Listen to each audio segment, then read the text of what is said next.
سوال اینه که بعضیا میکنن، میگن که وقتی که ما راه و روش حکومتداری دموکراتیک الان در دنیا موجوده و خیلی راحت میشه این رو قوانین مدنی رو حاکم کرد در جامعه و دین موضوعی باشه کاملا خصوصی و در خانه ها مردم نماز روزشون رو بخونن، اگر چه احتیاجی هست که روشنفکران دینی بخوان وارد این مراحل پیچیده و غامض و طولانی بشن که بخوان این دوتا رو به هم آشتی بدن؟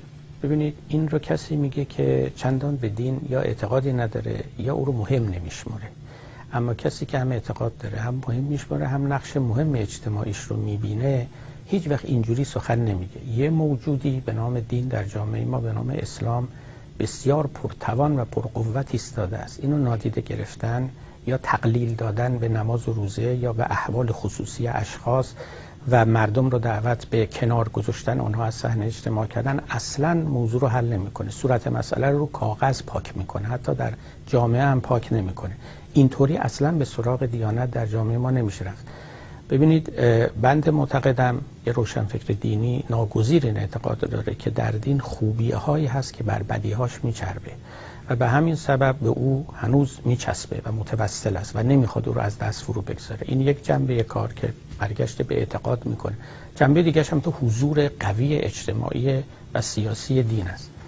دوم هم اصلا این قصه ای که در میان خیلی از روشنفکران ما و غیر روشنفکران ما مطرح شده که دینی امر خصوصی است، من فکر میکنم یه خطای خیلی بزرگه.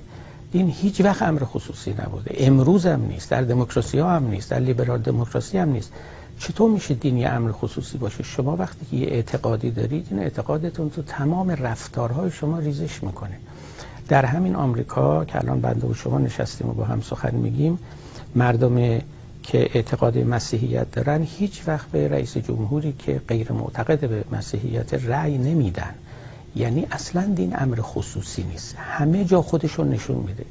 اون چه که در سکولاریسم یا به تعبیر من در حکومت فرادینی گفته می شود این است که ما به لحاظ حقوقی بیایم و حساب دین رو از حساب دولت و حکومت جدا بکنیم، یا به تعبیر دیگه بیایم و یه نگاه تکثرگرایی به حکومت بدیم، به طوری که به همه فرقه های دینی به یک چشم نگاه کنه و به هیچ کدوم مزیتی نسبت به دیگری ندهد. همین.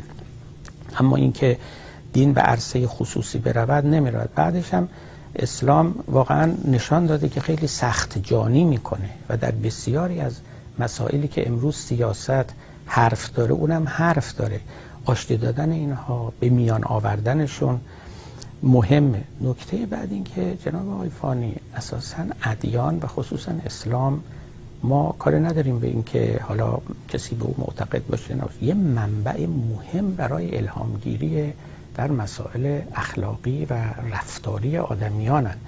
اینا رو کنار گذاشتن و ندیده گرفتن و از مردم خواستن که اونها رو ندیده بگیرن یا فقط به درون خانه هاشون ببرن، به نظر من بیمهری است نسبت به یه میراث بزرگ فرهنگی. به این دلایل است که بنده یا دوستان ما میکوشیم که این منبع بزرگ رو ما فرو نگذاریم، در حقش جفا نکنیم، در جای راستینش بنشانیم و از او استفاده کنیم. منتها یکی از ببخشید من هفتون قطع کردم، یکی از اهداف جوامعی مثل ایران که همین الان نمونه‌هاشو در بعد از انتخابات اخیر می‌بینیم، رسیدن به دموکراسیه و شما خیلی صریحاً گفتید که از دل دین و دین اسلام شما نمیتونید دموکراسی بیرون بکشید. درست. خب این یه خود به نظر میرسه تضاد داره با اون چه صحبتی که دارید می‌کنید.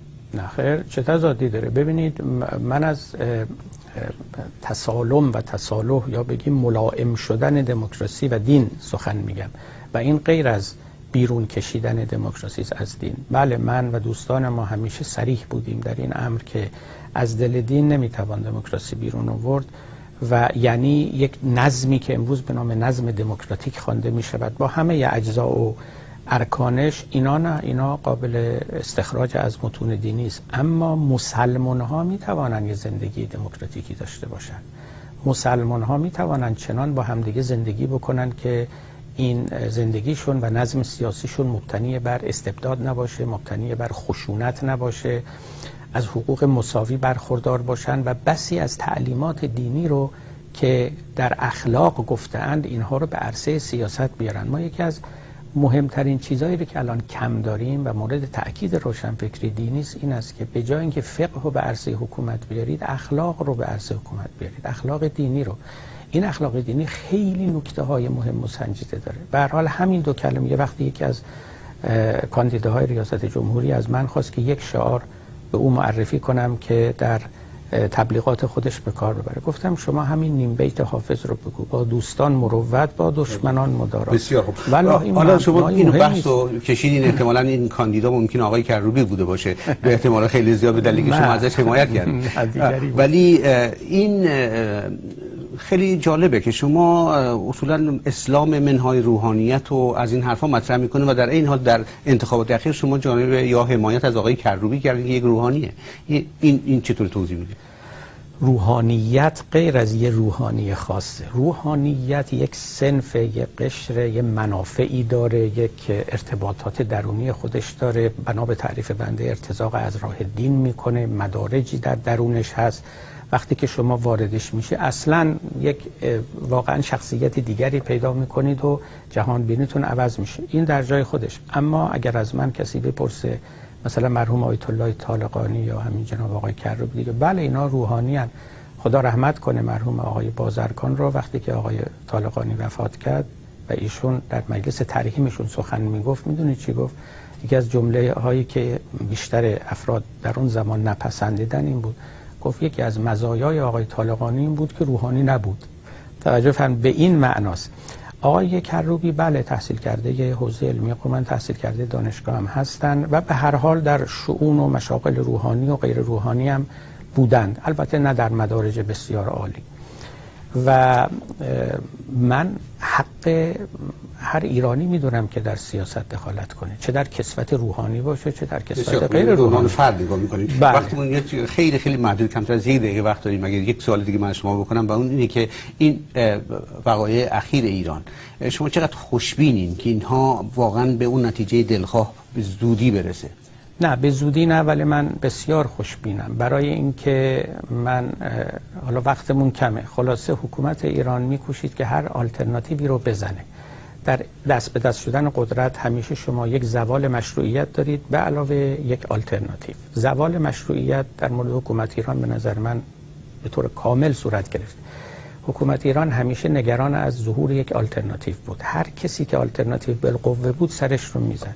من فکر میکنم از جایی که گمان نمی بردند این آلترناتیو سبز شد، اسمش هم جنبش سبز شد و امیدهای ما رو هم سبز کرد و لذا امیدواریم که آینده هم سبز باشه.